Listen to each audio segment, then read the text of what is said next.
喺出發釣魚之前，我又考下大家，又知道有幾多釣魚嘅術語呢？你哋知唔知道打龜即係咩意思啊？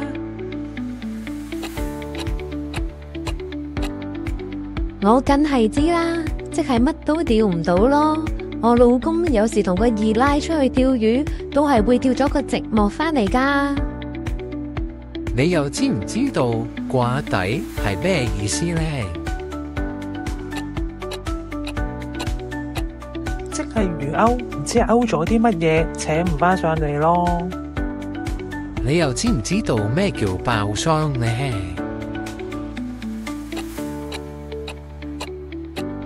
即係好似我咁釣到好多魚，冰箱都裝唔晒咯。再嚟問下你哋啦，你哋知唔知道炒粉又係乜嘢嚟嘅呢？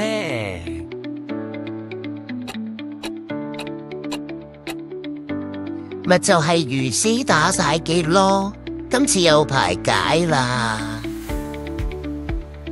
咁又知唔知道移動地球又點解呢？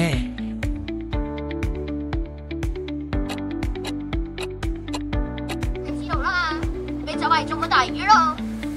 中咗嘅時候，你好似覺得有個石頂極都頂唔起，但你個杯又係咁樣出喎，直至到慢慢俾個清杯位置。山流又係咩意思啊？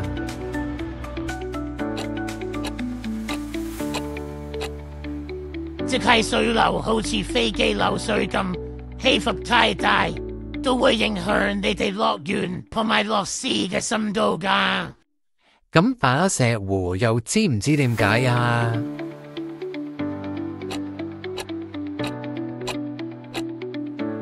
即係天氣突變，海上出現雷雨，所以會氣壓急降，啲魚會驚到唔開口㗎。最重要係小心俾雷劈啊！快啲走啦！咁排口又係咩意思呢？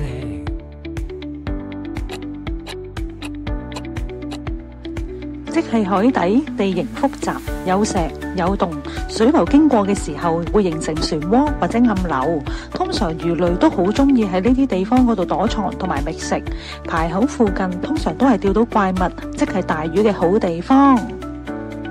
咁放地雷又係乜嘢意思啊？放地雷即係一種神秘嘅釣法，將釣組直接放落水底，唔使拋竿，等啲魚自己游過嚟食。因為個釣組好似埋伏喺水底，等啲魚踩中咁樣，所以叫做放地雷啦。嚟到最後一題啦，你哋知唔知道放流即係點解啊？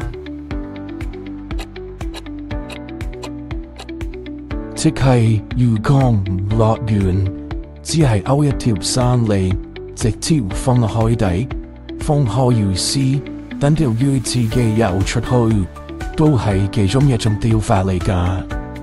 其實釣魚術語仲有好多㗎，如果你哋想知道其他釣魚嘅術語，留言話我知啦，下次同大家再講過，再見。